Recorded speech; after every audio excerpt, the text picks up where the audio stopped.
नाराजी बाकीच्या उमेदवारांची पाहायला मिळाली. आता तुम्ही सांगितलं की नाही 13 लोक जे आहेत इच्छुक होते.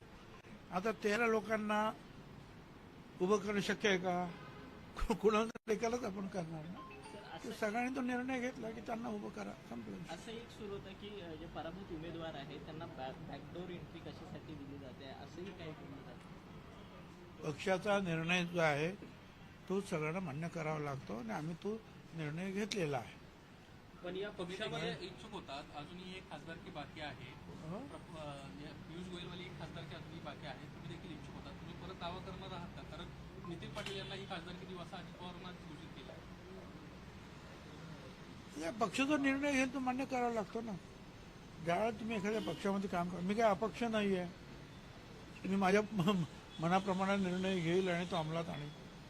पक्ष जो निर्णय घेईल तो पक्षाचा कार्यकर्ता, पक्षाचा एक मंत्री म्हणा, नेता म्हणा, काही म्हणा, पक्ष जो ठरवेल त्याप्रमाणे आपल्याला वागावं लागतं, त्याप्रमाणे काम करावं लागतं.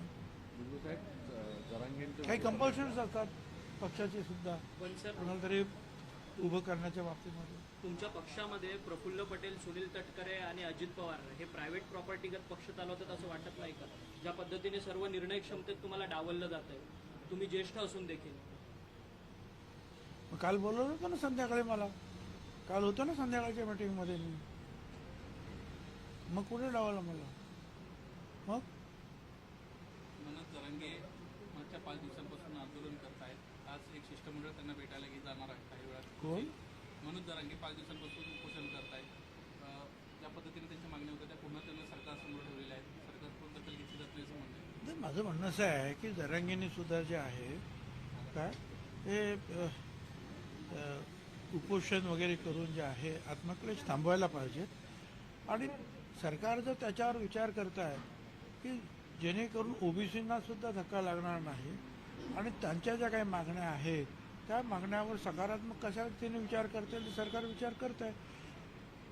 आताच निवडणुकीतून जे आहेत सगळे जे आहेत मोकळे झालेले आहेत, त्यामुळे वेळ तर द्यायला पाहिजे ना सरकारला. विकास आघाडीमधले निवडून आलेले सर्वच खासदार आता मनोज जरांगे पाटील यांच्या पाठीशी उभे राहताना पाहायला मिळतात. त्यांच्या या मराठा आरक्षणाच्या संदर्भात, सगळे सोयऱ्याच्या संदर्भात अंमलबजावणी करण्यात यावी असं एक सकारात्मक पत्र सगळ्या खासदारांकडून दिलं होतं. 2-3 खासदार जे आहेत ते गेलेले आम्हाला माहिती आहेत. पण ठीक आहे ना. पण ज्या वेळेला सरकार असतं, सरकारला त्या कुठल्याही पक्षाला सगळ्या दलित, आदिवासी, अल्पसंख्याक, मराठा, ओबीसी, भटक्या, विमुक्त सगळ्यांना बरोबर घेऊन जावं लागतं. त्या म्हणून विचार करून निर्णय घ्यावे लागतात. पण शासनाला ते सर्व धमकी देतात की लोकसभेपेक्षा सुद्धा विधानसभेमध्ये जास्त ताकद दिसेल, पडताना उमेदवार दिसेल सत्ताधारी. ठीक आहे, आता त्यांची ते पद्धत आहे, त्याप्रमाणे बोलतात ते. एकेरी टीका पण तुमच्यावरती पूर्वीसारखी जरांगे पाटील करताना पाहिजे. आणि त्याने करूया ना. काय छगन भुजबळवर टीका काय मी आज करतात का लोक? अनेक वर्ष छगन भुजबळ टीकेचे घाव सोसतच आलेला आहे. त्याच्यामुळे त्याची काळजी करायचं कारण नाही. छगन भुजबळ एवढंच म्हणतो आहे की ओबीसी, भटक्या, विमुक्त जे आहे किंवा इतर लहान लहान समाज असतील, मग आदिवासी, दलित, अल्पसंख्याक कुणी, या कुणाच्याही अधिकाराला धक्का लावू नका आणि त्यानंतर जो काही निर्णय घ्यायचा तो निर्णय घ्या, हे मी बोलतो. आणि कुणी किती शिव्या दिल्या आणि आणखीन काहीही केलं तरी माझा हा मुद्दा जो आहे हा मी कधीच सोडणार नाही.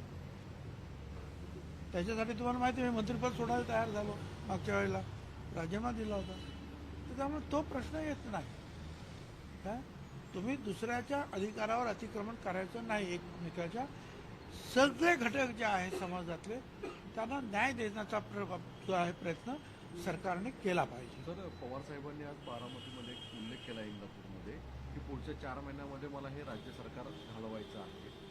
जसं लोकसभेत साथ दिली तशी विधानसभेत द्या. खरंच या निकालानंतर ना अशा स्वरूपाची परिस्थिती दिसेल? आपल्यासारख्या ज्येष्ठ नेत्याला काय परिस्थिती वाटते? असं आहे ना की आता आम्ही पण तेच म्हणतो आहोत की लवकरात लवकर काय आहेत आमच्या युतीतल्या पक्षाने एकत्रित बसून त्या तिकीट वाटपाचा प्रश्न जो आहे काय 80 द्या, 90 द्या, आणखीन काय करायचं ते करा. बिग ब्रदर, छोटा ब्रदर, मधला ब्रदर काय ठरवा लोक. कारण आपण पाहतात की पवार साहेब जे आहेत कामाला लागलेले आहेत, प्रचार सुरू झाला काय, तशा प्रचाराला तर आपण सुरुवात करावी लागेल. नाही तर आपण परत तेच आपलं बसतो आपण घोराळ करीत चर्चेचं, तर परत अडचणीत येऊ. एवढंच माझं म्हणणं आहे. सर हिंदी में जानना चाहेंगे कि जिस तरीके से हं? पाकिस्तान एक प्रश्न आहे. ऑर्गनायझर मधून अजित पवारांवरती टीका केली की अजित पवारांना सोबत घेतल्यामुळे भाजपचं नुकसान झालेलं ब्रँड व्हॅल्यू आहे. कमी. RSSचं मुखपत्र आहे ऑर्गनायझर, त्याच्यामधून ही टीका झाली. असं आहे की त्यांनी सगळ्यांना अनेकांवर टीका केलेली आहे काय. काही लोकांनी तर ते काँग्रेसचे लोक तुम्ही का घेतलेत याच्यावर सुद्धा टीका केलेली आहे. घेतलेत ना काँग्रेसचे अशोकराव चव्हाण घेतले, इथे ते देवरांचा मुलगा जो आहे तो मिलिंद देवरा त्यांना घेतलं, त्यांना पदावर सुद्धा बसवलं राज्यसभेच्या वगैरे काय. आणि आम्हाला सुद्धा असं एकूण जे आहे ते म्हणतायत ते बरोबर आहे. पण मला त्यांना असं म्हणायचं आहे की बा हे महाराष्ट्रातलं तुम्ही सांगता, भारतातल्या इतर ठिकाणी काय झालं. फक्त महाराष्ट्रातच थोडा सेटबॅक बसला का, इतर ठिकाणी सुद्धा थोडासा बराचसा सेटबॅक बसलेला आहे. म्हणून तर मग हे जे आहे नितीश कुमार आणि काय चंद्राबाबू वगैरे त्यांना घेऊन जे आहे सगळं व्यवस्थित सरकार करावं लागलं जे अलायन्सचं, तर तो धक्का सगळीकडे बसलेला है ना. राज्यसभा के जिस तरीके से सुनीता पवार इनको उम्मीदवारी दी है उस पर आपकी क्या प्रतिक्रिया है? नहीं, ये जो निर्णय जो है हमारे कोर ग्रुप के जो लोग हैं, हमारे मंत्रीगण जो है और MP ये प्रफुल्ल पटेल साहब और MP और अध्यक्ष हमारे राज्य के तटकरे, ये सब हम लोगों ने बैठकर जो है चर्चा की. बहुत सारे लोग इच्छुक थे. हाँ ये भी है, मैं भी इच्छुक था, मैं भी चाहता था कि मुझे वो सीट मिले. मगर सब लोग जो है बैठे और उन्होंने जो है काफ़ी चर्चा करने के बाद हम सब लोगों ने जो है एक दिल से जो है निर्णय लिया है कि सुमित्रा ताई पवार को जो है राज्यसभा की उम्मीदवारी दी जाए. इससे आप क्या नाराज हैं? बिल्कुल नाराज नहीं हूँ. नाराज हूँ ना, मेरे मुंह पर आपको नाराजगी दिखती है क्या. अरे भाई, जब पार्टी में आप लोग काम करते हैं आप लोग, तो पार्टी में सबको साथ लेकर चर्चा करते हुए जो बात नक्की होगी उसको मान लेना चाहिए. हर आदमी जो है पार्टी का अगर अड़ा बैठेगा कि नहीं मुझे ही चाहिए, तो पार्टी चलाना मुश्किल है. फिर तो सबको साथ लेकर चर्चा करते हुए जो है ये निर्णय होते हैं. ऐसा भी कहा जा रहा है कि सुनील तटकरे, प्रफुल्ल पटेल और अजित पवार जी यही सब निर्णय ले रहे हैं. आप पार्टी के वरिष्ठ नेता है, आपको नजरअंदाज देखिए भाई, देखिए भाई, अब अजित दादा पवार राष्ट्रीय अध्यक्ष है और प्रफुल्ल पटेल जी राष्ट्रीय कार्याध्यक्ष है और तटकरे जी जो है ये हमारे प्रांत के प्रांताध्यक्ष है. तो वो निर्णय करने बैठेंगे, बार बार बैठेंगे, चर्चा करेंगे. हम तो जो है एक नेता है, कार्यकर्ता है पार्टी का. पर आप अनुभवी नेता हो सर, आपका पूरा राजनीतिक करियर लगभग 40 साल का हो चुका है, तब भी आपको 40 साल का नहीं, 57 साल का. जितना शिवसेना के कितने दिन हो गए शिवसेना स्थापन, उस दिन से गिनते जाओ. तो वो बात नहीं है. फिर बात यह है कि पार्टी का नेतृत्व कौन कर रहे हैं. तो पार्टी के नेतृत्व 3 लोग कर रहे हैं, तो जरूर वो लोग बातचीत करेंगे और चर्चा करेंगे. सर, आरएसएस ने अपने मुखपत्र में लिखा है कि बीजेपी को कोई फायदा नहीं हुआ अजीत पवार गुट के साथ जाकर. ऐसी भी चर्चाएं चल रही हैं कि हो सकता है बीजेपी अजीत पवार गुट को ही अलग कर दे.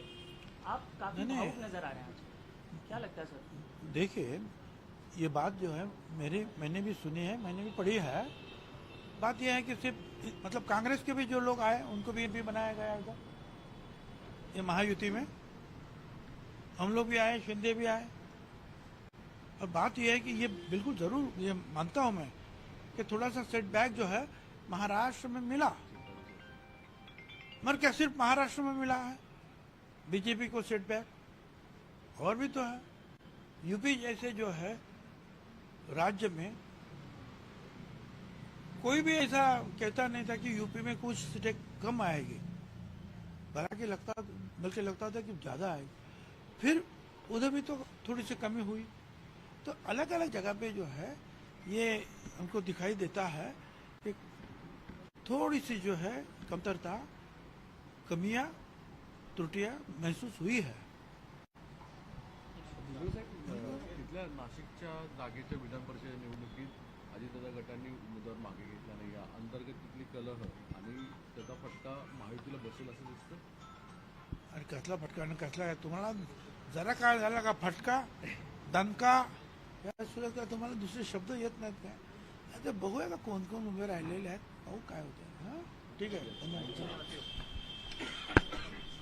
त्यावेळेस देखील अशाच पद्धतीची नाराजी बाकीच्या उमेदवारांची पाहायला मिळाली.